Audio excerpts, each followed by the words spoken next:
열왕기하 19장 1절에서 19절까지 말씀입니다.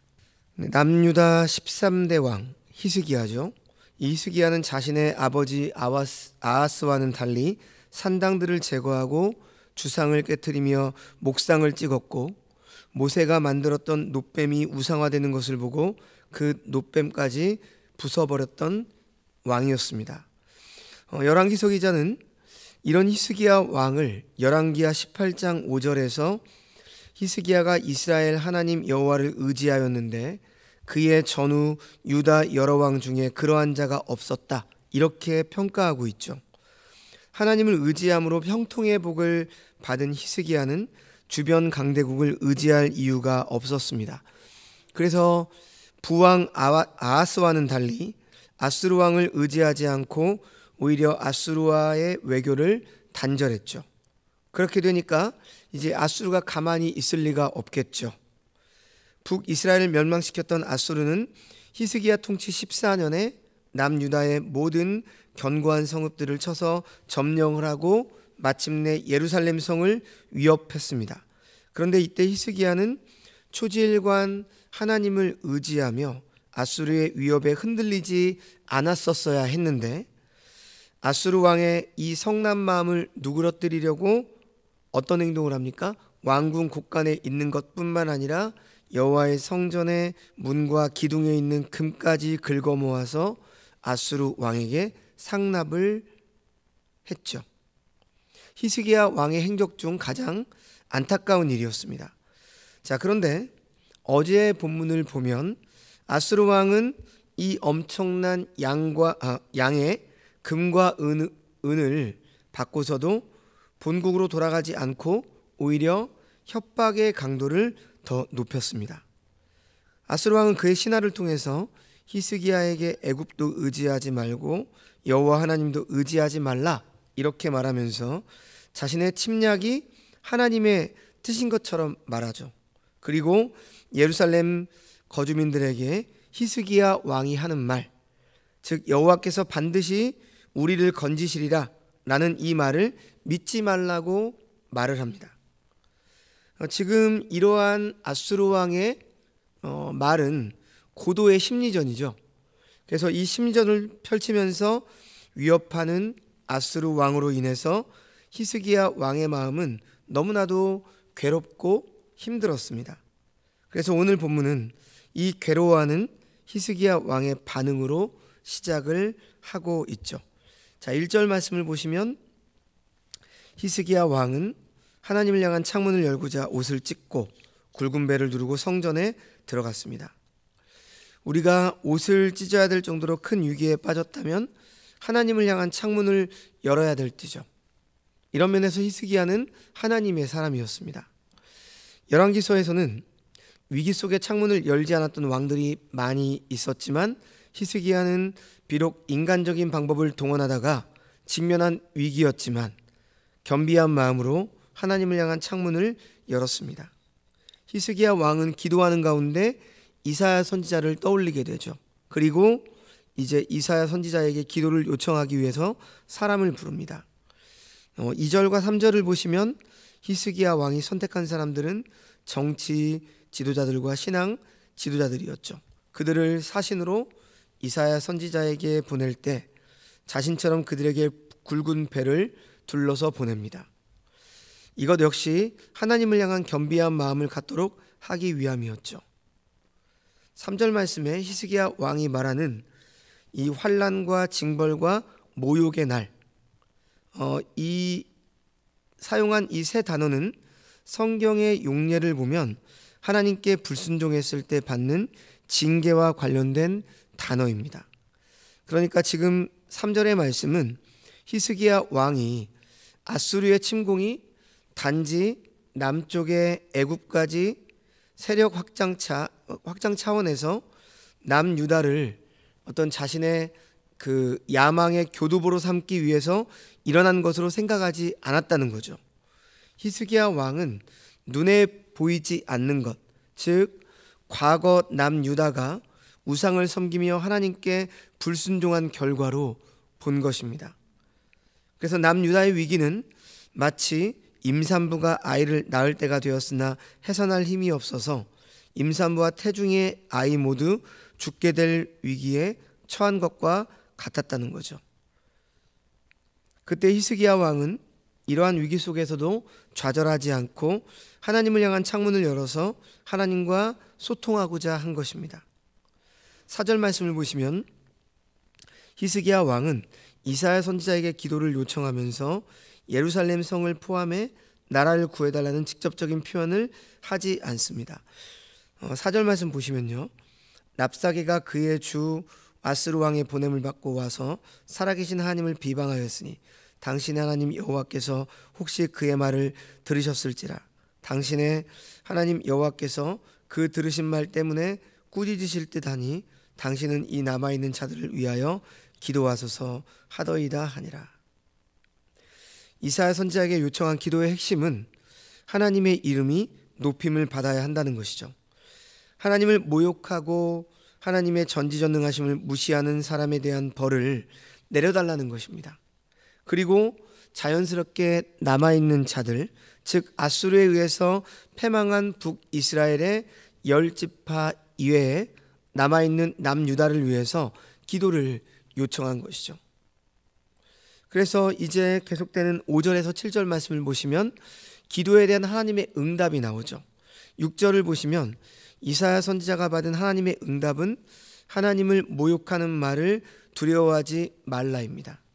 하나님께서는 두려워할 대상이 사람이나 사람의 말이 아니라 하나님과 하나님의 말씀임을 알려주시죠. 그러면서 7절 말씀을 보시면 하나님의 구체적인 응답의 내용이 나와 있습니다. 내가 한 영을 그의 속에 두어 그로 소문을 듣고 그의 본국으로 돌아가게 하고 또 그의 본국에서 그의 칼에 죽게 하리라 하셨느니라. 하나님을 모욕하는 말로 상심하거나 두려워할 이유가 없음을 말씀해 주신 하나님께서 하나님을 모욕한 자를 어떻게 벌하실지를 알려주시죠. 하나님께서는 사람이 예측할 수 없는 방법으로 응답을 해주십니다. 근데 그 방법이 어떤 방법이죠? 지금까지 하나님의 도우심의 방법과는 좀 다른 차원이죠. 우리가 앞에서 보게 되어지면 불병거와 불말을 보이시거나 병거 소리와 큰 군대 소리를 들리게 하셔서 그 대적들을 물리치시죠. 그런데 오늘 본문을 보면 침략국 왕에게 한 소문을 듣게 하셔서 그의 마음을 흔들어서 스스로 돌아가게 하는 방법을 하나님은 사용하십니다. 그리고 그를 누군가의 칼에 맞아 죽도록 하심으로 하나님을 모욕한 자의 결말이 어떠한지를 보여주시죠. 그래서 계속되는 8절에서 13절 말씀을 보시면 아수르 왕이 다시 한번 히스기야 왕을 협박하고 하나님을 모욕하는 말씀이 나와 있습니다. 8절을 보시면 랍사게는 어명을 받고 히스기야에게 할 말을 한 후에 그의 왕을 림나에서 만납니다. 림나는 당시 아수르가 점령한 남유다성 라기스에서 가까운 곳이죠. 아수르가 림나를 함락하고자 한 이유는 군사적 요충지였기 때문입니다. 그런데 이때 하나님의 말씀대로 아수르 왕이 한 소문을 듣게 돼요. 아수르 왕 구스왕 디르하가가 당신과 싸우고자 나왔다함을 듣고 다시 히스기야에게 사자를 보냅니다. 자, 그런데 여기서 구스왕이란 에디오피아를 뜻하는 구스 출신의 왕이라는 의미로 당시 애굽왕을 가리킵니다. 애굽의 역사를 보면 주전 8세기 7세기경에 구스가 애굽을 통치했습니다. 그래서 이 당시 애굽의 왕조는 25대 왕조 누비아 왕조였는데요. 본 구절에 디르하가가 누비아 왕조의 사람으로 주전 699년경 애굽왕에 올랐던 인물입니다. 군사력이 강한 애굽이 남유다에 주둔한 아수르 군대를 공격하러 온다면 아수르는 남쪽의 애굽과 북쪽의 남유다의 협공을 받아서 위기에 빠질 수도 있었습니다. 그래서 이 소문을 듣고 심기가 불편해진 아수르 왕은 히스기야를 더욱더 협박하기 위해서 사자를 보낸 것이죠. 10절과 11절 말씀을 보면 아스루 왕이 다시 협박을 하는데 하나님을 모욕하는 말을 합니다. 너희는 유다 왕 히스기야에게 이같이 말하여 이르기를 내가 믿는 내 하나님이 예루살렘을 아스루 왕의 손에 넘기지 아니하겠다 하는 말에 속지 말라. 지금 하나님의 말씀에 속지 말라 이렇게 말하고 있죠. 아수르가 여러 나라를 진멸한 것은 맞지만 아수르는 지금 만국을 통치하시고 움직이시는 하나님의 전능하심을 깨닫지 못하고 이러한 말을 하고 있는 것입니다. 그래서 12절과 13절을 보면 아수르 왕은 각 나라 각 지역의 신들이 아수르를 막지 못하여 멸망했음을 말하면서 히스기야에게 협박을 이어가죠. 12절 13절 말씀을 보면 내 조상들이 멸하신 여러 민족 곧 고산과 하란과 레셉과 들라살에 있는 에덴 족속을 그 나라의 신들이 건졌느냐? 하맛 왕과 아르밧 왕과 스발와인 성의 왕과 헤나와 아하의 왕들이 다 어디 있느냐 하라 하니라. 지금 이렇게 여러 그 지역들을 열거하면서 자신이 이 모든 나라를 다 쳐서 정복했다는 거죠.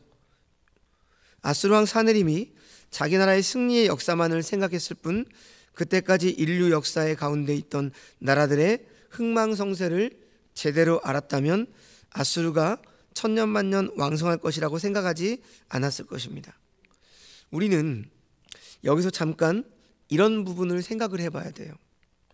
여러분, 지금 아수르 왕처럼 승리만을 맛본 사람, 그래서 자랑을 하죠. 내가 이러이러한 나라를 멸했다. 그러면서 그 왕들이 다 어디 있느냐? 다 내 발 아래에 무릎을 꿇지 않았느냐? 이렇게 승리만 맛본 사람, 과연 이런 사람이 겸손해질 수 있을까요? 하나님을 창조주로 인정하며 하나님 앞에 머리를 숙일 수 있겠습니까? 절대 그럴 수가 없는 것이죠. 그렇다면 아수르의 승리와 같은 오늘날 인생에 우리가 그렇게 추구하는 성공과 부와 명예는 우리에게 때때로 독이 될 수밖에 없다라고 하는 사실을 우리는 기억해야 됩니다. 하나님께서 나라와 개인의 역사의 주권자이심을 인정하고 모든 것이 하나님의 손에 달려 있다라고 믿는다면 성공과 부와 명예를 얻고도 겸손하게 살아가야 하는 것이죠. 그런데 아수르 왕은 하나님을 모르기 때문에 겸손할 수 없었죠. 교만할 수밖에 없었고, 그렇다면 우리 믿는 우리들도 우리 인생의 어떠한 성공과 부와 명예가 때때로 주어지게 되죠. 그것은 내가 잘나서가 아니라 하나님께서 허락하신 것임을 알고 우리는 겸손해야 된다는 것이죠. 그런데 사실 그러한 성공과 부와 명예 앞에 우리 인간은 겸손해지기가 어려운 존재들이라고 하는 사실을 우리는 아수르 왕을 통해서 다시 한번 기억해야 하는 것입니다. 자, 이제 마지막 14절에서 19절은 히스기야의 기도에 대한 내용이죠. 자, 14절과 16절을 먼저 보면 히스기야는 항복을 요구하는 아수르 왕의 편지를 받습니다. 그는 아수르의 손에서 이스라엘을 건져낼 능력이 없었습니다. 그래서 히스기야는 절박한 마음으로 이스라엘의 힘과 능력이 되시는 하나님 앞으로 나아가죠. 그리고 아수르 왕이 보낸 편지, 하나님과 이스라엘을 조롱하고 모욕하는 내용으로 가득 채워진 그 편지를 하나님 앞에 펴놓고 기도하기 시작합니다. 15절과 16절 말씀. 그 앞에서 히스기야가 기도하여 이르되 그룹들 위에 계신 이스라엘의 하나님 여호와여, 주는 천하만국의 홀로 하나님이시라. 주께서 천지를 만드셨나이다. 여호와여, 귀를 기울여 들으소서.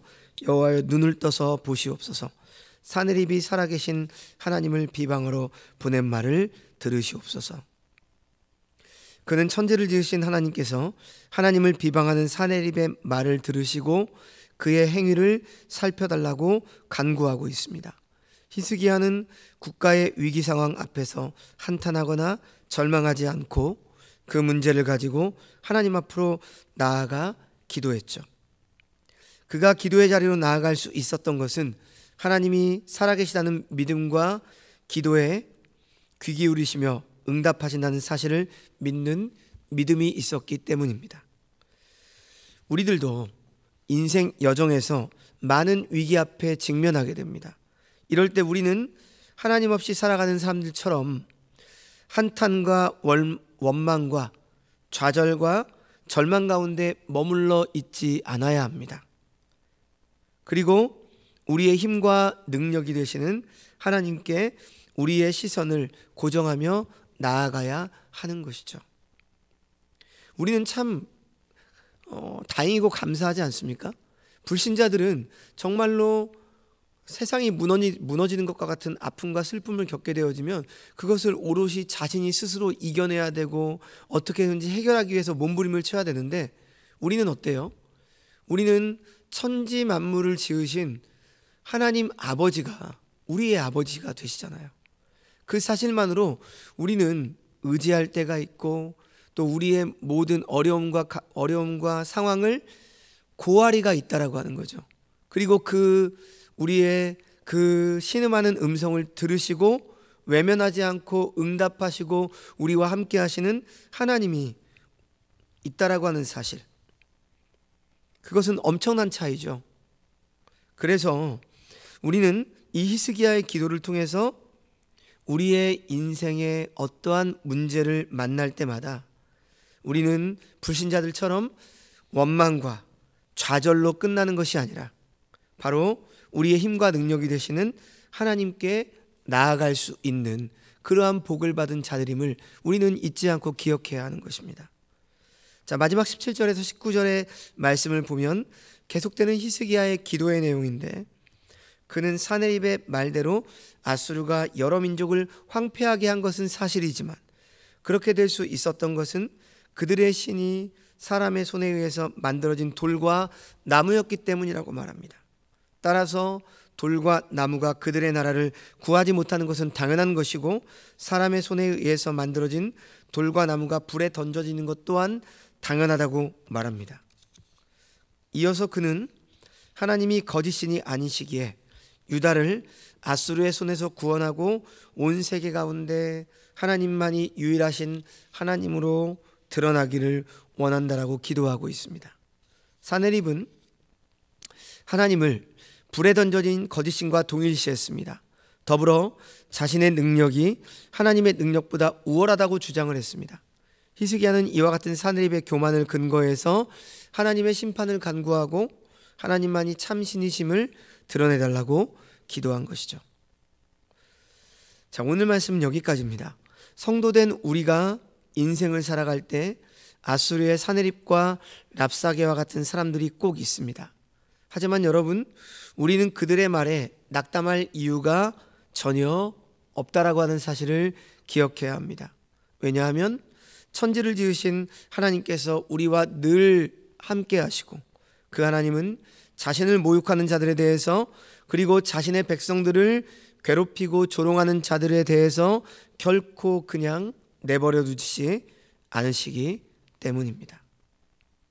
그러므로 아수르의 사네립과 랍사게와 같은 사람들을 우리가 인생 가운데 만나게 될 때 우리는 히스기야 왕처럼 더욱더 겸비해져야 되는 것이고, 하나님을 향한 기도의 창을 열어야 될 때임을 우리가 기억해야 합니다.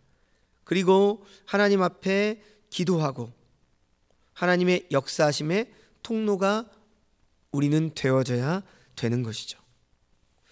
자, 내일 본문을 보면 하나님을 알지 못하고 오만방자하게 행한 사네립에게 하나님의 심판이 선언됩니다. 하나님은 사네립에 대한 모든 것을 알고 계셨습니다. 특별히 그의 교만한 말도 듣고 계셨습니다. 하나님은 하나님 자신을 향해서 모욕과 조롱을 일삼았던 사네립이 그의 코에는 갈고리를 꿰고 입에는 재갈을 물고 아수르로 돌아가게 될 것이라고 말씀을 하십니다. 사네립의 모든 것을 아셨던 하나님은 우리와 관련된 모든 것들도 다 알고 계시는 분이십니다. 우리는 하나님 앞에 서 있는 존재로 그 무엇도 숨길 수가 없습니다. 하나님은 우리의 생각과 말, 행동을 보고 들으시는 분이십니다. 사네립의 말과 행동이 하나님 앞에 평가받은 것처럼 우리도 언젠가 하나님의 평가를 받게 되는 것이죠. 그러므로 우리는 매 순간 하나님 앞에서 생각하고 말하고 행동할 수 있어야 할 것입니다. 어떤 어려움과 때로는 고난의 현장이 있다 할지라도, 물론 우리가 한탄하고 잠깐의 흔들림은 있을 수 있으나 우리는 하나님 앞에서 있다라고 하는 것을 늘 기억하면서 생각하고 말하고 행동해야 하는 것입니다. 이것이 불신자와 신자의 가장 큰 차이가 되겠죠. 사내립은 하나님 앞에서 교만함으로 패망하였고, 히스기야는 하나님 앞에서 겸손히 행함으로 하나님의 구원을 경험했습니다. 우리에게 사내립과 같은 절망적인 환경과 상황이 다가올 때 하나님을 향해 창문을 열고 겸손한 마음으로 주의 구원을 잠잠히 바라는 주의 백성들 되시기를 주님의 이름으로 축원드립니다. 기도하겠습니다. 하나님 아버지, 오늘 절박한 상황에서 자신의 연약함과 한계를 고백하며 하나님께 대한 전적인 신뢰를 기도로 보여준 히스기야를 보게 됩니다. 크고 작은 위기 속에서 자신의 연약함을 깨닫게 하시고 하나님의 말씀에 귀 기울이며 기도함으로 내 앞의 위기보다 그 위에 계신 전능하신 하나님 아버지를 바라보는 삶을 우리가 늘 살아가게 하여 주시옵소서. 모든 말씀 예수님의 이름으로 기도합니다. 아멘.